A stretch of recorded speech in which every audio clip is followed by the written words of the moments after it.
Om Namo Bhagavate Vasudevaya. Om Namo Bhagavate Vasudevaya. Om Namo Bhagavate Vasudevaya. Om Namo Bhagavate Vasudevaya. Om Namo Bhagavate Vasudevaya. Om Namo Bhagavate Vasudevaya. We're on text 41, right? Yes. So, reading from the Srimad Bhagavatam, Canto 1, Chapter 17, text number 41. Athaithani nasevata Atvaitani na sevate. Bhuvushu Rusa Kvachit Bhushu Purusha Kvachit. Visesato Dharmasilo Vishesho Dharmashilo. Raja Loka Patira Guru Rajaloka Patir Guru. Athaithani nasevata Atvaitani na sevata. Bhuvushu Rusa Kvachit Bhushu Purusha Kvachit. Visesa Dharmasilo Visheshato Dharmashilo. Raja Loka Patira Guru Rajaloka Patir Guru. Athaithani nasevata Atvaitani na sevata. Bhuvushu Rusa Kvachit Bhushu Purusha Kvachit. Visesato Dharmasilo Visheto Dharmashilo. Raja Loka Patira Guru Rajaloka Patir Guru. Atvaitani na sevate. Athaithani nasevata Bhushu Purusha Kvachit. Bhushu Purusha Kvachit Visheto Dharmashilo. Visesato Dharmasilo Rajaloka Patir Guru. Raja Loka Patira Guru Atvaitani na sevata. Athaithani nasevata Bhushu Purusha Kvachit. Bhushu Purusha Kvachit Visheshato Dharmashilo. Visesato Dharmasilo Rajaloka Patir Guru. Raja Loka Patira Guru Ata Ata.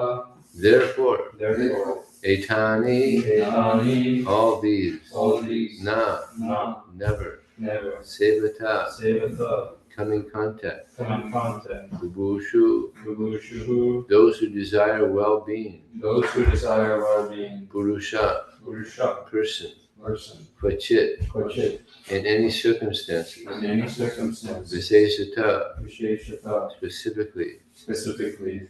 Dharmasila Dharmashila, those who are on the progressive path of liberation those who are on the progressive path of liberation. Raja Raja, the king king.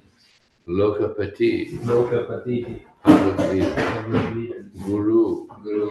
the Brahmanas and the sannyasis. Brahmanas and Sannyasis. Translation and purport by His Divine Grace, Srila Prabhupada ki jai. Jai. Therefore, whoever desires progressive well-being, especially kings, religionists, public leaders, brahmanas, and sannyasis, should never come in contact with the four above-mentioned irreligious principles. So we'll say what those are, since it's mentioned here. So the previous verse is the personality Kali asked for something more, and because of his begging, the king gave him permission to live where there is gold, because wherever there is gold, there is also falsity, intoxication, lust, envy, and enmity.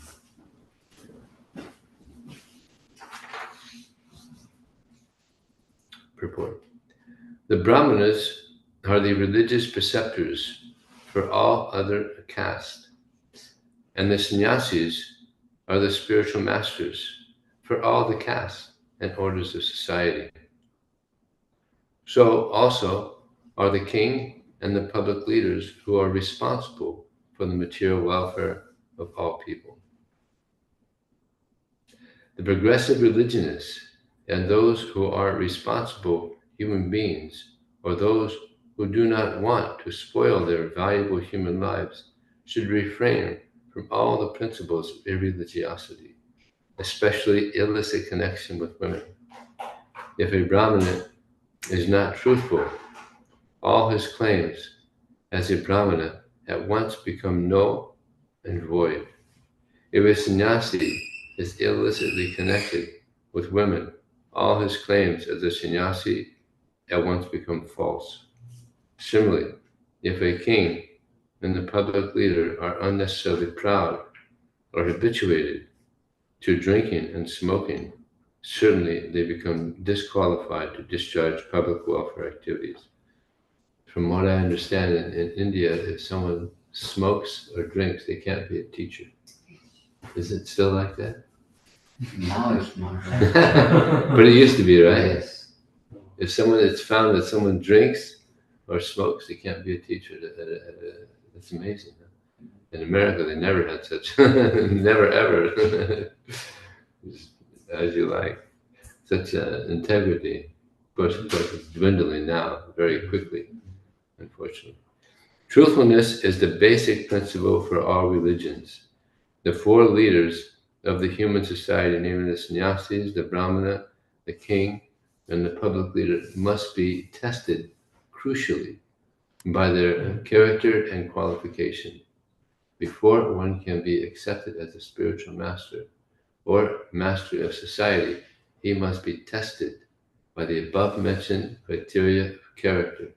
Such public leaders may be less qualified in academic qualifications, but it is necessary primarily that they be free from the contamination of the four disqualifications, namely gambling, drinking, prostitution, and animal slaughter.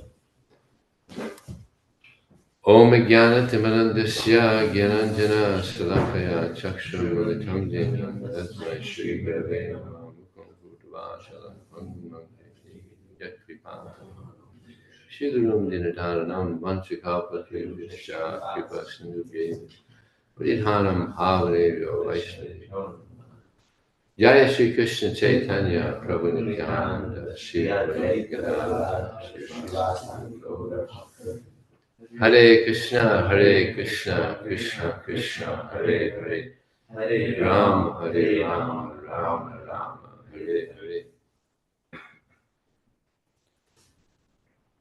So here it's mentioned that the Brahmanas, they are the spiritual leaders, but sometimes the Brahmanas don't have the qualifications that they should have.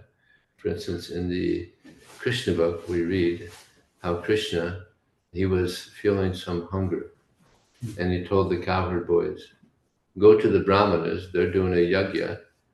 Don't tell them that I want anything. Tell them Balaram wants something, because he's a Kshatriya, I'm just a Vaishya. So go and tell them. But they didn't follow Krishna's instruction. They said, Krishna and Balaram, they're hungry. And also the cowherd boys are hungry. Please, can you give us? And what did they do? They ignored them. Just ignored them. So they went back to Krishna and said, Krishna, they weren't interested. They didn't even respond. They just ignored us. And Krishna said, yeah, in begging that happens. You have to, you get some negative reactions and some no's. You get a lot of no's, actually. That's what's most painful about book distribution, getting no's. I was in Russia one time giving a Sankirtan talk, and I was telling how the rejection is good. It's purification. The no's are good. Thank Krishna you're getting no's, because it helps us to become humble. And one of the persons in the class said, I can't stand rejection. I can't stand no's. Well, you need to go out and Sankirtan a bit more. Because the false ego, thinking, oh, they're saying no to me. But they're saying no to the body. We're not the body. We're the soul. So the Brahmanas, the leaders of society, ignored these boys. So then Krishna said, go to the Brahmana's wives and tell them that we're hungry. And when they did, what did the Brahmana's wives do? Immediately, they became so enthusiastic. Krishna's here, he wants, they were just like completely enthusiastic. The boys were like astounded, like, wow, okay, but these are real devotees. But the women are apparently the less intelligent. Not always. Not always. And then we have Queen Kunti, is unbelievable. I mean, I don't know of anybody in the world that prays like she prays, praying for difficulty. Any brahmanas that I don't know of any brahmanas I know, praying for difficulty. No. So you can't, it's not always like that. And the kings are also supposed to be leaders. But we know that there was that one king that had these carriers carrying his palanquin. And one of them was a little, he wasn't doing it properly. King Rahugana. And he said, what are you, some dullard? I mean, come on, can't you just carry a palanquin properly? And who was that? Yeah. So here he is, just a carrier, just a Sudra. But then he starts speaking, and the king, he said, oh my God, I made a mistake. That's the great saint. So he came out of the palanquin, Dandavats. And then what was he doing? Asking for instructions. He could see this is no ordinary person.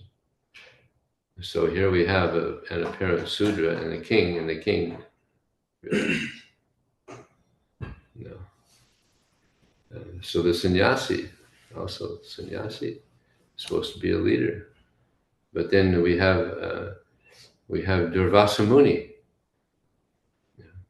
very elevated yogi, sannyasi. And then he goes to one householder's home, and he's there, and then he says, I'm gonna go and bathe and come back. And he took this Ambarish Maharaj, he just took a drop of water because he wanted to break the fast. And Rasa Muni was so intolerant. It's unbelievable. It was an amazing pastime. Yeah. So intolerant, he understood that he took a drop of water. How offensive. I mean, you can't get more offensive than that, right? Unbelievable. So he took some hair out. Huge demon comes out. And what did the Brahmanas do? They ran. They just, wow, scared the heck out of me. They're just running all over the place. And what did Ambarish Maharaj do? Didn't flinch. Just Hare Krishna, Hare Krishna, Krishna Krishna, Hare Hare, Hare Ram, Hare Ram, Ram Ram. And then what happened? Sudarshan Chakra came. Don't offend devotees. Be very careful about offending devotees. So we know the whole story. So it appears like these are leaders, but sometimes those who are not supposed to be in the leadership position are clearly seen to be leaders. So in this age of Kali, it's very difficult to find a good leader. Very difficult. But they are there. By the mercy of Krishna, they are there. And the most important quality of a leader is mentioned in this purport: truthfulness. Truthfulness. There's a nice story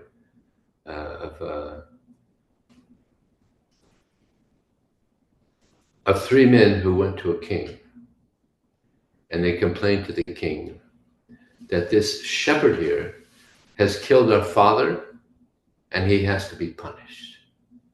He killed our father. So this is just a young boy, 12-year-old boy. So the king looked at the boy, and he looked like good demeanor. Did you kill these men's father? He said, "No, king, I did not. What happened? I'll tell you what happened. I'm a shepherd. My sheep was in his field and eating some grass. Not such a big offense. So their father took a stone and hit my sheep in the head, died. So I was shocked. So I just, when I picked up the stone, I just threw it up. I just threw it up and it landed on his head. It wasn't intentional. It just landed on his head. Fate, yeah. It wasn't intentional. And he died. So I wasn't aiming at his head. I just threw it up. Now the king said, "Oh, what to do?" There's intentional, there's unintentional. What to do? So then he thought, well, he's got to be punished. I mean, otherwise people will just, start killing and think and get away with it. So I'm sorry, but you got to be punished. He said, all right. Yeah, you'll have to be put to death. I said, all right. But can I please come back in 3 days? Because I have to take care of my sister. I have to, she's dependent on me, and I have to work things out for her. And I'll come back in 3 days. And the king thought, well, he's a pretty honest-looking guy. All right, all right. Come back in 3 days. So, but then he said to the boy, well, what if you don't come back? Is there anybody to take your place? And he looked around in the court. No, I don't see anybody. He saw one person that looked had a very honest face on it. And he said, he will take my place if I'm not here. And the king said to the person he's pointed to, will you take his place if he doesn't come? Yes, king, I'll take his place. And the king was a little astonished. All right. So then he goes and he takes care of matters, and one day goes by, 2 days go by, and they're wondering what's going to, because everybody knows in the kingdom knows what's happening here. Let's see what happens now the 3rd day. So he comes back at the end of the 3rd day. I'm here, king. And the king said, why did you come back? You could have not returned and no one would have known. Why did you come back? And the boy said, because I don't want people to lose their faith in humanity. Mm-hmm. I want to be honest. I don't want people to lose faith in humanity. So the king was like, okay, that's pretty good integrity. But then he said to the person, I think his name was Gopal, that you are ready to give your life for this person you don't even know. Why? And the man said, because I want people to know that there are people that will do anything for others, that they'll go out of their way to help others. Wow. Okay, good. Good integrity. So now these 3 men, it's not over yet. Now these 3 men, their father's dead because. And then the 3 men say, King, we forgive him. Upon seeing the integrity of this boy, the integrity of this man, we forgive him. And the king is he's amazed. He's astonished to see all this integrity. He's like feeling a little ashamed himself. So these are very important parts of humanity. To be honest, to go out of our way to help others, and to be forgiving. Very important parts in humanity. Sometimes on book distribution, they say, I'll be back. I'll be back. I tell them, well, I've heard that before, and I'm starting to lose faith in humanity. And of course, they don't come back. So honesty is something that's, although that's the one leg left, right? So why is that the one leg that's left? Truthfulness. Why? Can anybody say why? Shastra. Yes. Because we have Shastra. Mm-hmm. And Shastra is giving the truth. And anybody who follows the Shastra, then they become elevated. They also become truthful, integrity. I mean, it's pretty amazing that Yudhisthira, I mean, this is like the end of Dwapara Yuga, the beginning of Kali Yuga. He's famous as being someone who never told a lie. Now, what does that say for everybody else? Everybody else is a liar, you know? More or less, you know, white lies, black lies. But he was so honest. It's amazing. But he took it too far. Because when Krishna told him, go and tell Dronacharya that his son, Ashwatthama, is dead, because Krishna was aware that he's going to keep fighting until he hears that Ashwatthama is dead. And he was fighting so valiantly that he was just killing people right, left, and center. He was just unstoppable. He's such a great warrior. He trained the Pandavas and the Kurus. I mean, you can imagine what a great warrior he was. And Krishna could see nothing's going to stop him. But he knew one thing: as soon as he hears that his son is dead, he stops. So he told him, and he knew, Krishna knew, that he's only going to believe Yudhisthira because he knows Yudhisthira, he doesn't lie. So Yudhisthira hesitated. How can I tell a lie? I've never told a lie.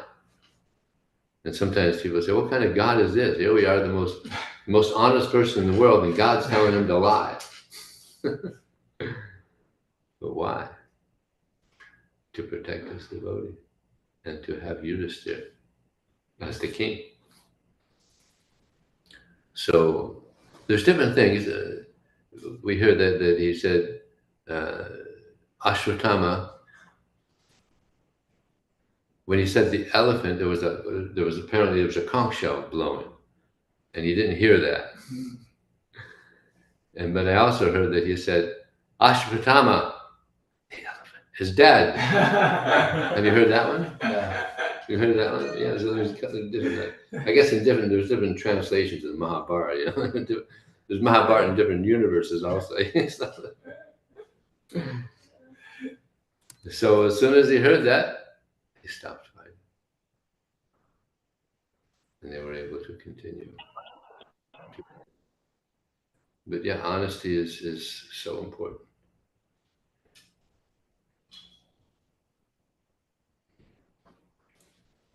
And the thing that destroys honesty more than anything else is the gambling.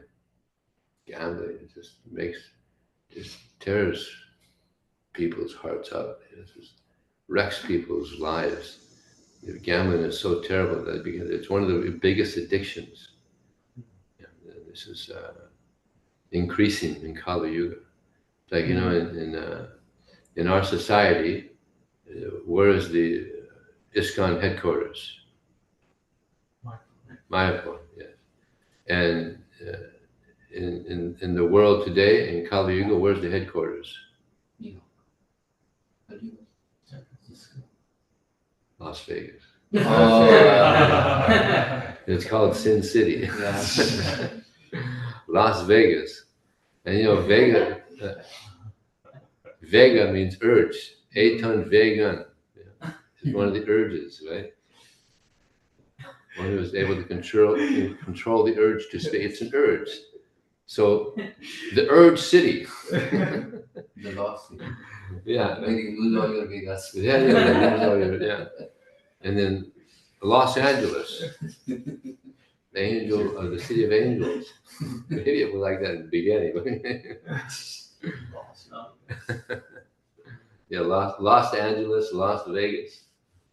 So, Vacho Vegam, Manasakroda Vegam, Jiva Vegam, Etan Vegam, Yoga Sahitaji. Sabram, that one who was able to control the urge to speak. We have this urge to speak, and a lot of it is nonsense. Prajalpa, unfortunately. So speaking is so important, and there's the austerity of speech. Anudvegam karang vakyam satyam priyam itantya. Swadyam yasanam tadvanmayam pushite. You speak that which is not agitating to others. Sometimes it's not, you get agitated, and a lot of people get killed because of harsh speech. And relationships, long time relationships, can be destroyed with one or two words. Just words can really destroy relationships, even people's lives. So one is able to control the urge to speak. The mind's demands. There's a lot of demands of the mind.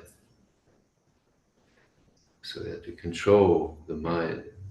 Very difficult. To control the urge to speak, the mind's demands.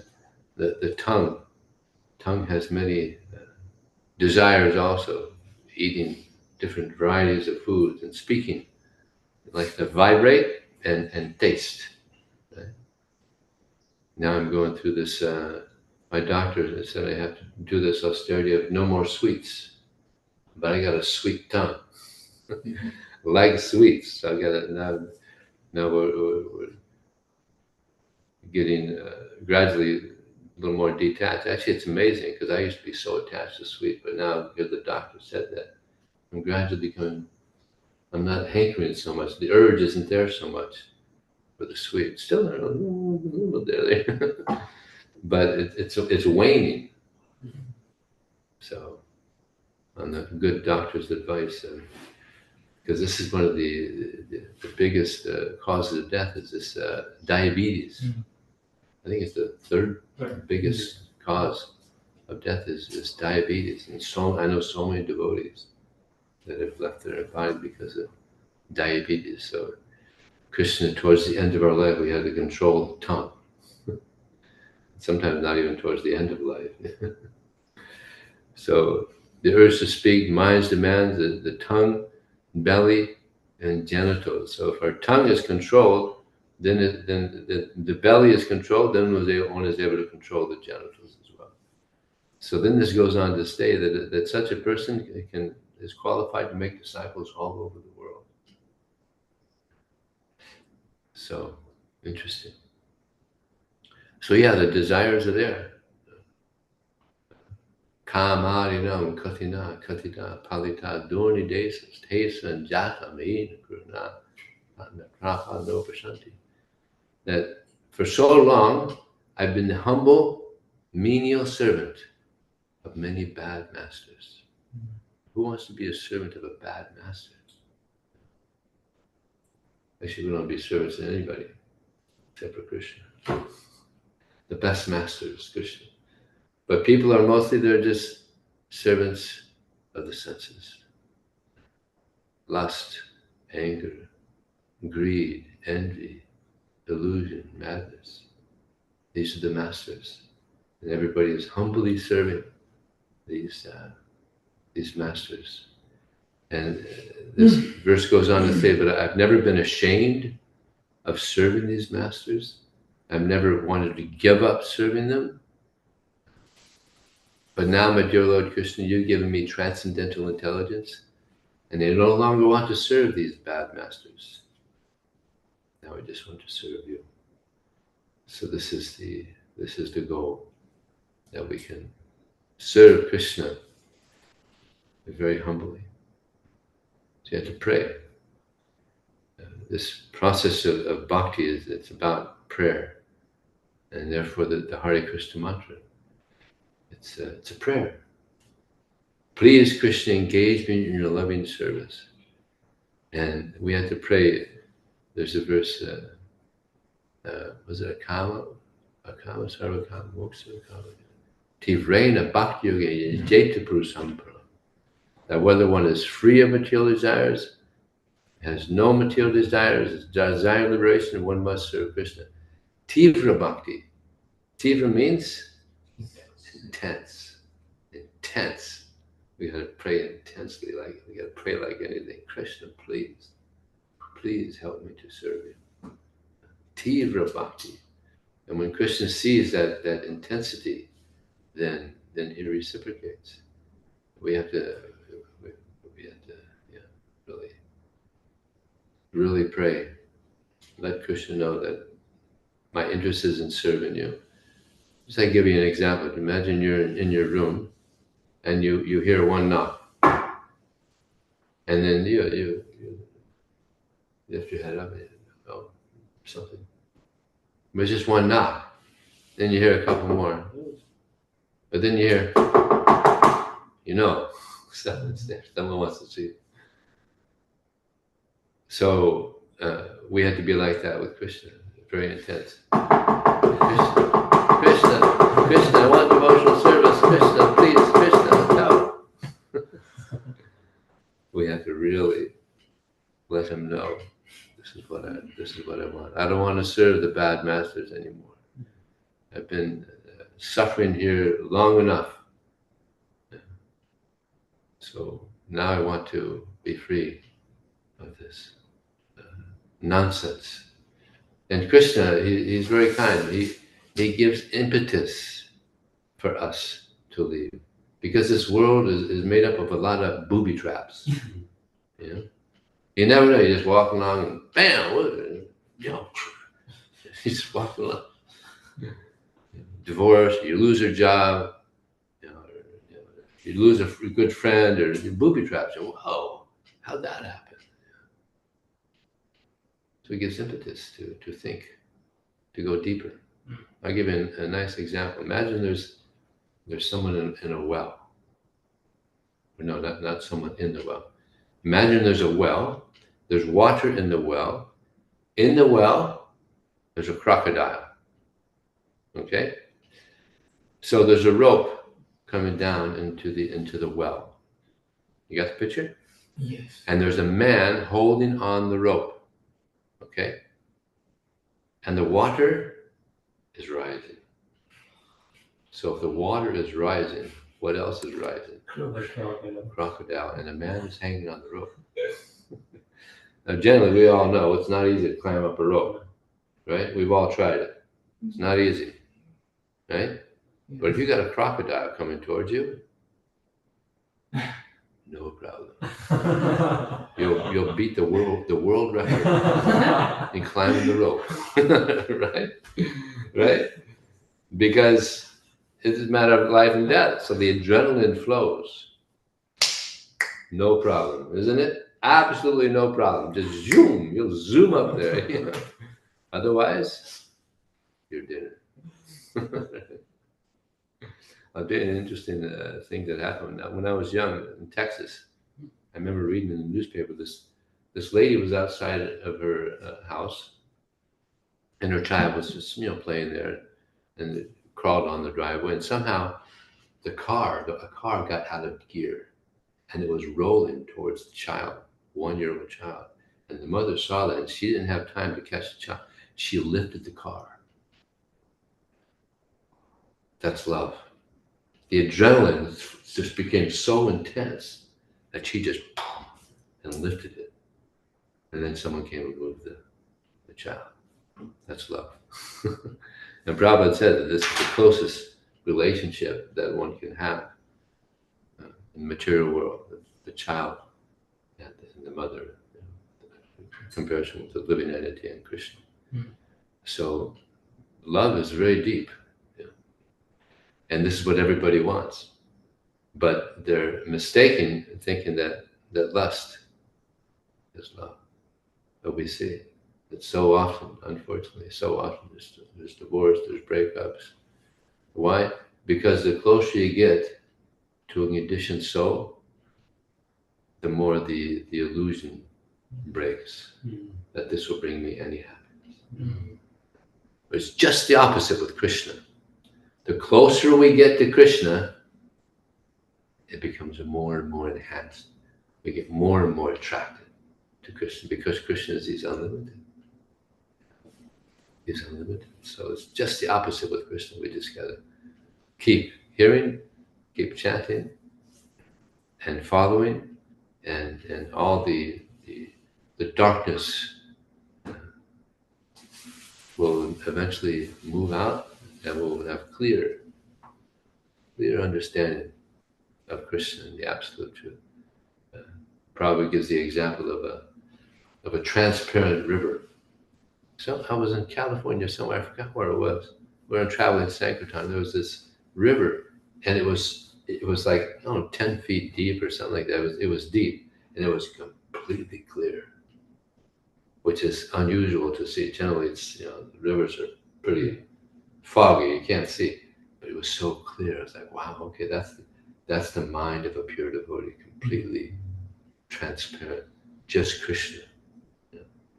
So we have to, hear and chant, and eventually able to see Krishna, but not through our speculated consciousness, but as he is. Like Prabhupada gave Bhagavad Gita as it is. Very clear. Prabhupada's transparent, so pure. And therefore, Prabhupada's Bhagavad Gita attracted so many. And still is. So many times I've been on book distribution, people they'll quote a passage or a sentence from the Bhagavad Gita. Oh, I like that sentence. Oh, really? You memorized it? Yeah, I like that. So people are reading Prabhupada's books, and they're changing their lives. So therefore, Prabhupada wanted this book distribution to be done in a very big way. It's the only hope for society. So is there any question, comment? You were saying one or two words can break a relationship, and I think we were listening to Krishna Swami Maharaj's class the other day, and he was saying it takes years, even decades, to build a certain reputation, but only a fraction of a second to break it. Yeah. And it can never be put back. It's like glass, and I was reminded of that. Yeah. To mend the relationship. And that's what we're trying to do with Krishna now. We're trying to mend the relationship. We walked away from Krishna. We turned our back on Krishna. And now we're trying to enjoy his property. What is that? You try to enjoy somebody else's property, what is that? It's a thief. Yes. So we're trying to enjoy Krishna's property. Everything belongs to Krishna. So we should utilize everything in the service of Krishna. That's real honesty. Just like there's different things that you can do. Like if someone drops her wallet, one person will pick it up and put it in his pocket real quick, right? Another person will pick it up and try to find the person that dropped it. And if he doesn't find it, he'll turn it in somewhere. And the last person, he'll just won't touch it and just walk. That's the impersonation. And the enjoyer, he puts it in his pocket. And the devotee finds who it belongs to and gives it back to him. So what we're doing is we're trying to give everything back to the real owner. Krishna owns everything. So, anything else? Okay, thank you very much. Srila Prabhupada ki Jai. Jai.